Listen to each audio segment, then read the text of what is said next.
judge if she's late. All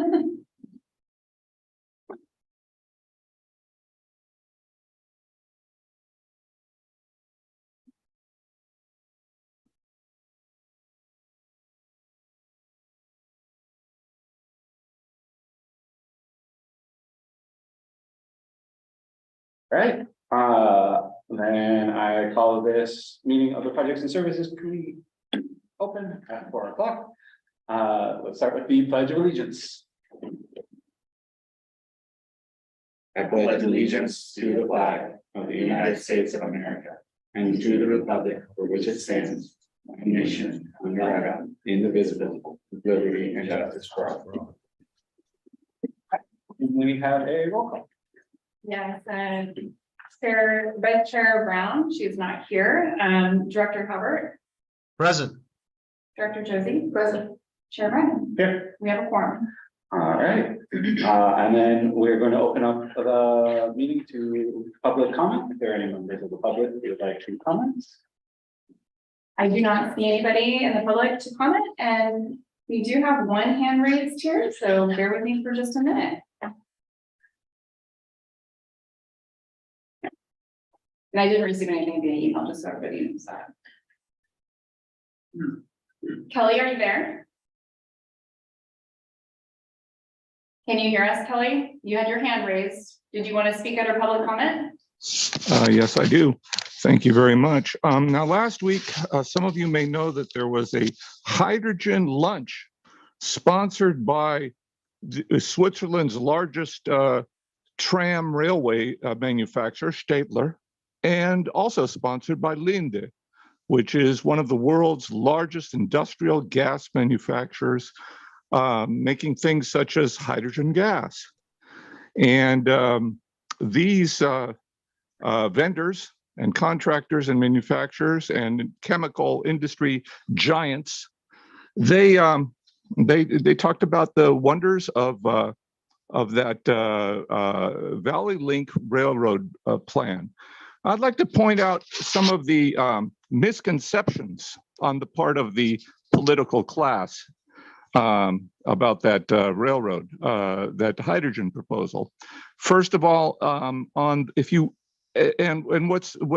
I say political class, I mean political class. I don't mean the contractors, planners, designers, because if you read their reports, they are very careful not to make the claim that the 47 acres of solar panels in Tracy are going to generate enough green hydrogen each year to be self-sustaining energy self-sufficiency, the much vaunted, much touted, much hyped goal. That goal is a mirage.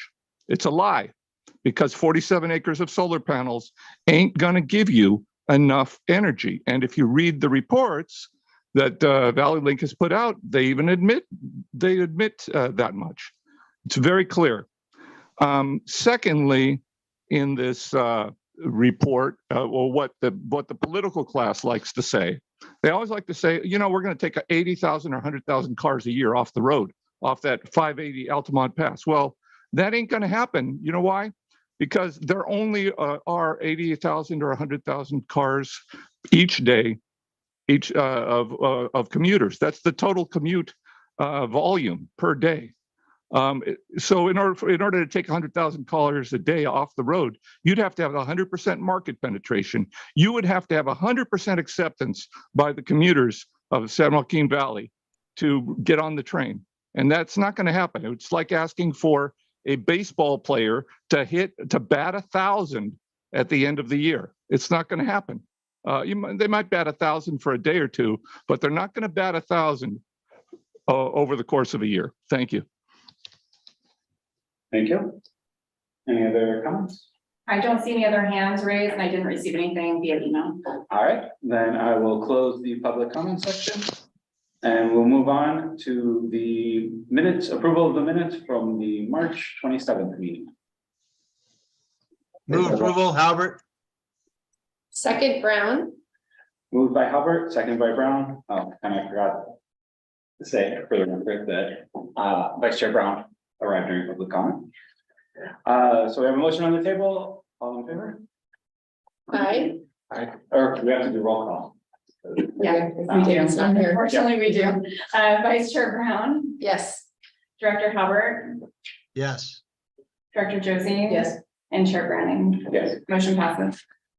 Right. Next up, is approval of the updated public transportation agency safety plan. I believe I'm turning it over to. Yeah, Mike Tobin, our Director of Operations, will take this, the staff report, this presentation. I don't know. I was gonna pop it up. Well, I can get started though. Good afternoon, everyone. My name is Mike Tobin, Director of Operations here with Livermore Amador Valley Transit Authority. So I am going to be presenting today on the review and update, or annual review and update of our Public Transportation Agency Safety Plan. Disclaimer, there's a lot of acronyms, so if you don't know one and I'm throwing it out there, just feel free to interject and I'll let you know what it means. But just some context and some background information on what exactly the PTAP ruling entails and what it is. So this is a FTA ruling that requires all recipients of federal funding to implement an agency safety plan that really enshrines your approach to safety, and it must conform to what are called the SMS standards or safety management system standards. And so this is just a way for us to document how we go about proactively managing any risk and ensuring that, we are being safe. So here's some background information. I'm not going to read through it all, but this ruling was first issued by the FTA in July of 2018. The initial deadline was to have your PTASK completed no later than July of 2021. Our first iteration of the plan was approved by the Board of Directors in 2019, but ever since then, we are required by July to review and update it accordingly based on any new federal regulations that might arise in the meantime. So with the bipartisan infrastructure law that was passed in 2021, there were some changes that were made to the ruling. So we did make some of those changes in last year's plan, but then FTA just issued last month another notice of proposed rulemaking, which further clarifies some of the statutory changes outlined in the law and adds some additional requirements. So that's some of what I'm going to go through today. Next slide. So what exactly are the objectives of an agency safety plan? So of course, as I mentioned, it's to really implement a safety management system in a manner that meets our agency safety performance targets and objectives. It's really to help us establish meeting committee structure necessary for LAVTA to ensure that safety information moves up, down, and across the agency, and then also to enforce procedures and requirements that integrate safety into decision-making and operations. And I think those two bullet points are really critical to an SMS because really it's trying to get us to really include our frontline operators into the decision-making process as it relates to safety. So they are out there in the driving the service day in, day out. They are our best source of information and knowledge when it comes to hazards and risks. So really trying to document how we bring them into the decision-making process. It's really key to this plan. Next slide.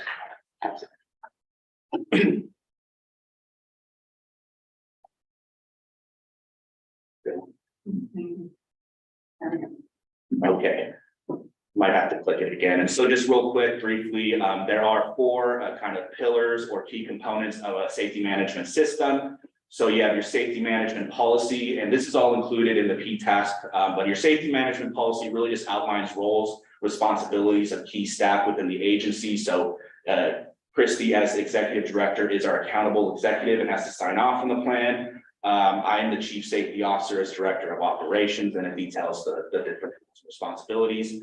Another key component is risk management. So what is the process by which we are proactively identifying, assessing, and mitigating risks?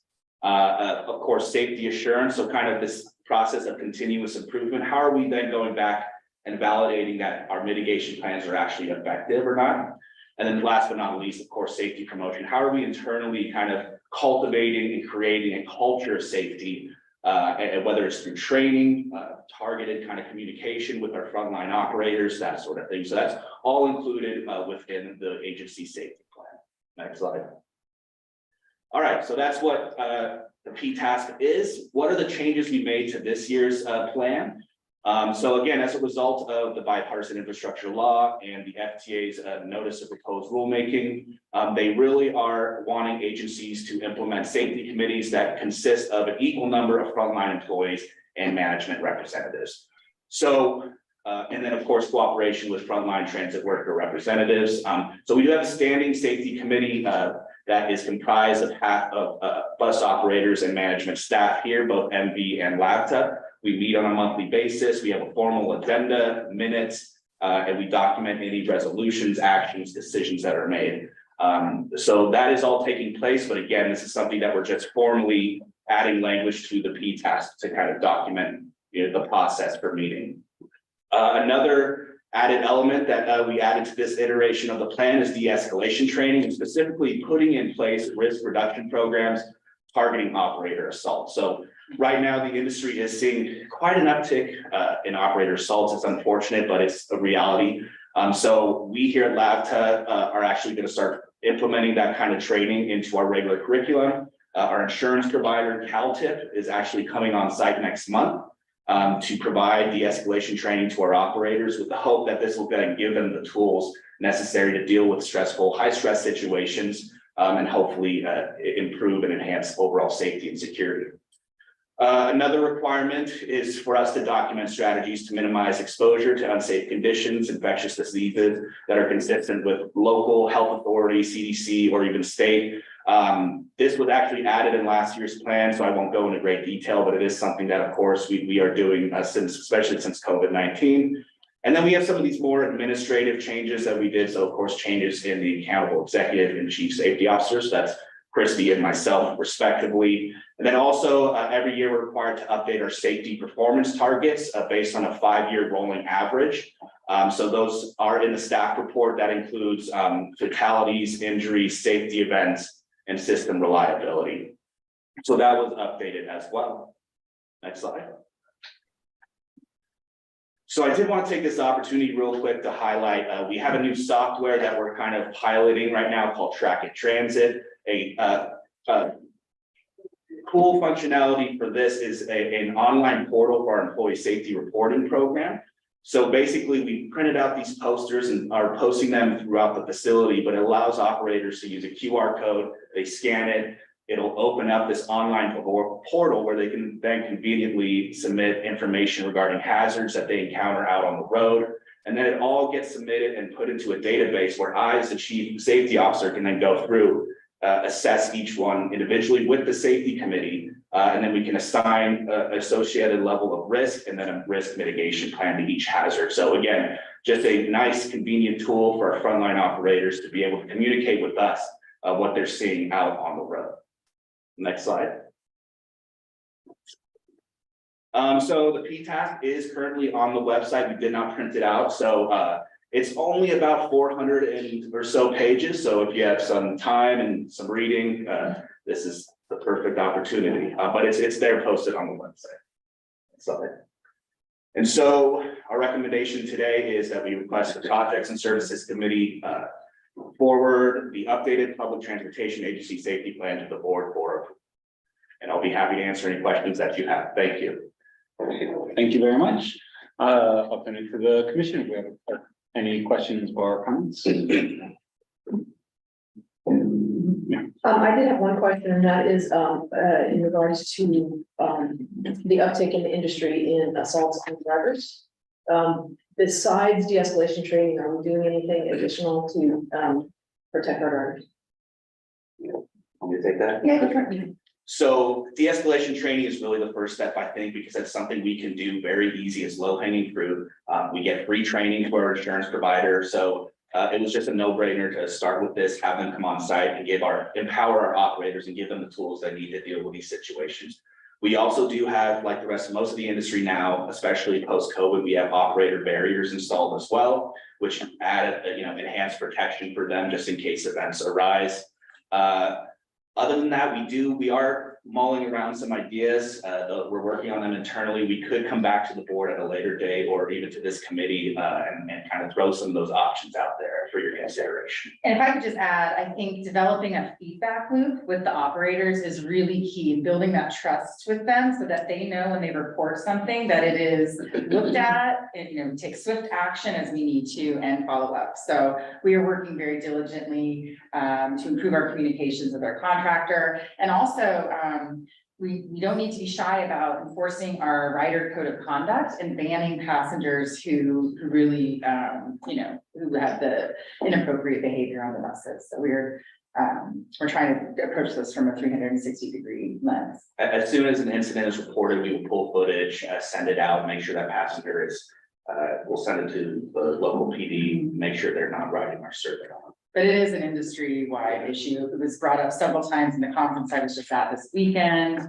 We may want to look at a different barrier in our newer buses. I think our barriers, I don't know who fabricated them, but anyway, they have nicer, sturdier barriers that we may want to think about installing in our rolling stock moving forward.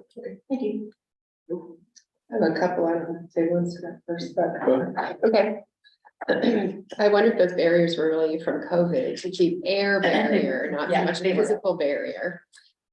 So 400 pages, thank you for summarizing and answering questions. Sure. Is there an agreement between the schools for youth members? Because a youth member, it's difficult to ban them, let's say in transit. Because they're not at their home, they haven't been delivered, or to ban a student, let's just say that's their only way to get home. Do you have agreements with the schools that we service? I am not aware that we have agreements with the schools, but most recently we have banned students for up to a week from riding our buses for violations of our policy. It's a little trickier. We have to work with the schools hand in hand. The schools have an obligation to get the kiddos home safely. But I am looking to have a student rider code of conduct form and see if we can incorporate it into registration materials that parents have to sign off on that articulates, you know, certain behavior will or may result in your loss of riding privileges. But we do not have an agreement that I know of, and I'm looking to Tamara here. Yeah, I like this. It's the school that bans them. Oh, thank you. The school will not give us their identification or their parent contact, so the school gets all the discipline. But the school can also do school discipline on top of banning them from the bus. So we need, it almost sounds like an MOU with the school or some sort of agreement with the schools, if we're not contracting directly with the individual riders. So that, so that it's well documented, any incident that happens, I'd like to see that. And then with regard to safety, I'm just going to put it under a larger window of safety. Are you in communication with city staff or the safety and plans and so forth? Like if something really, we do have a couple intersections that are tricky and maybe you're not communicating with the bus. Is this something that you've had communication with the city so that there's this open discussion for improvement if it's on us? Sure. I mean, I can speak from my experience, having only been here for 6 weeks or so, but just to give you an example. Come on, 6 weeks. Just teasing. Right. But I know, speaking from experience, we had the tactical improvements along, is it East Avenue? And we were in regular communication with Public Works for the city of Livermore, kind of giving them feedback on safety issues we were encountering. We went out there and did some observations and our planning staff for communication. But so if there's hazards like that come up and the city needs to be involved, 100%, we will reach out to them and as our partners address the issue. And we do have good relationships with all 3 cities. We got to Mike Stefano and Cedric. I got some great feedback from Cy and Patush about an issue we're having at the West Dublin BART station where they're going to look into fixing a problem that's existed for 15 years. And then we have our Livermore team. So yeah, we do try to keep those. Okay, good, because I know we want to provide and support and provide, because we understand, speaking in city positive, that Wheels is a partnership and this is an important partnership. What about anonymous reporting if somebody has a problem, let's say, with something that they're uncomfortable reporting directly? Great question. So on that online portal, there is an option to report anonymously. But online, I mean, that's kind of traceable. Is there a paper way or something? We do provide a paper-based form. So again, we want more options than, Okay, so we do have a paper-based form so that you can do the online portal, paper. or just bring it up in the safety committee or somehow, that's not anonymous, but those are just the different ways they can report hazards. What about verbal assault? So obviously physical assault is one thing, threats. And I know students can, and so can adults, begin to start a verbal assault. What do we do then? Is it the same process that you would have? It is the same process. We had Because a a physical student. assault is pretty different than a verbal assault. But It is. still. I don't think a verbal assault carries the same discipline as a physical assault, but we had a student that called the bus driver a derogatory name, and we were able to identify that student working with the, and it is important because this affects the bus driver's day, their well-being, whether they like to drive for us, and so we want to keep them feeling supported, and we want to nip that in the bud, but absolutely verbal assaults, eating and drinking, we've had an issue with slushies on the buses and potato chips and just, it's a run-of-the-mill, so, we have all sorts of different issues on the buses. We had a passenger spitting this weekend. He was just spitting in the back of the bus, not on the operator, but, it's the whole gamut. Long list, hopefully not 400 pages of what not to do on a bus. And then students versus adults, they're a different discipline program because adults are stronger and more intimidating sometimes than a student. Not currently, it is just a rider code of conduct. It's a general policy. Yeah. Okay, but then when you, maybe if you were to work out something with the schools, you might find there's a slight difference, whether there's a warning before barring completely or something like that. Okay, all right. And then lastly for me, special needs riders. Is there anything that's sort of different for our IDD riders or for somebody that just has a little bit more of a challenge coming and going, or are they all the same? Well, we do sensitivity training for our operators. I'd have to talk with our general manager to see what she communicates. Okay. Because you're right, there is, for some adults or persons with special needs, you have different behaviors that are, that we need to be sensitive to. So if you're in a lockdown of a wheelchair, for example, you might be more demanding of a driver than you would be if you're just a student, you get on, you sit in the back of the bus. So that communication, I just want to make sure that it's appropriate for the needs of the rider. Of course, yeah. Thank you. That's all. Thanks, Mike. Thank you. And Commissioner Howard? Not so much a question, but more a comment or request. I would appreciate it if we could have like periodic review, 6 months or annual, or as needed if we experience if we experience any problems with safety. Again, I know I've heard that we've had some, but let's just keep an eye on the metrics. If we could just have an understanding that staff would keep us apprised of anything that happens on our buses. I know we do, but in light of this safety plan, if we see any changes to safety, keep us apprised. Of course. Thank you. Thank you. And then my only real question is, with the online portal, it's already up and running, right? Yes, it is. And are you seeing good usage of it? Are we getting good feedback, or is it? So we just had our monthly safety meetings last week where we announced it, and MB was actually kind enough, they're offering for every verified hazard that's reported and verified, they will get a $10 gift card, just to kind of incentivize them to use the system. I have not checked. I should have done that prior to coming to the meeting, but when I was in the safety meetings and they learned about this tool, there was definitely some interest in using it. So, Well, first month is, really getting going, but yeah, I would love to hear back at some point along with kind of what Commissioner Hubbard said, an update on, how it's going and sure. what improvements were needed on that. And then just a general comment, kind of looking at the info that was provided with the packet. It seems, I know we had a recent incident, but it does seem like we're still a relatively safe system. We're not seeing a lot of incidents in the LAVTA system. Is that correct? Yeah, no, absolutely. In terms of preventable accidents, it's definitely, it's right in the middle. I would say. Perfect. Sure. And then, did you have something? I was gonna make a motion. I need to open up to public comment first. Yes. Yeah. So, public comment? So I didn't get anything by email from anybody. Is there any attendee that would like to speak? Raise your hand, please. I don't see a hand raised and there's nobody here in the audience to speak. Then I'll close public comment. Now's your chance. I would like to make a motion that we move staff recommendation to the board of directors for the PTA SP document of 400 pages. I'm happy to second. Sound good? And then we need a roll. Sure, Vice Chair Brown, Yes. Director Halbert, Yes, Director Josie, Yes. Chair Brennan. Yes. Motion passes.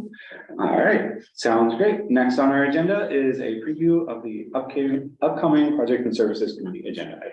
I'll take this item. For the month of June, you'll have 2 agenda items. We will be bringing you an update on our Wheels in Motion service plan. So this is the name of the sort of the BART restructuring schedule change that is necessitating us to take another look at our service. And so we are hard at work coming up with different service scenarios, and so we'll bring you an update there. In addition, you'll have a Clipper Start program extension. This is your low income fare program. This is administered by MTC, where we offer a 20% discount on our fares. And so MTC is encouraging operators to go to 50% discount, which I do think that's a much more meaningful discount rather than 20%, which really is only 40 cents off your bus fare. So we will be bringing that to you with a recommended action. Typically, your July meeting is canceled, as is your August board meeting, so we are still being respectful of that.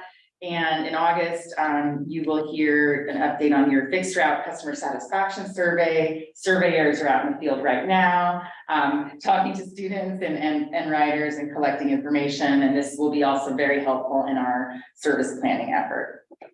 And I can take any questions. Any questions? So is August not canceled yet?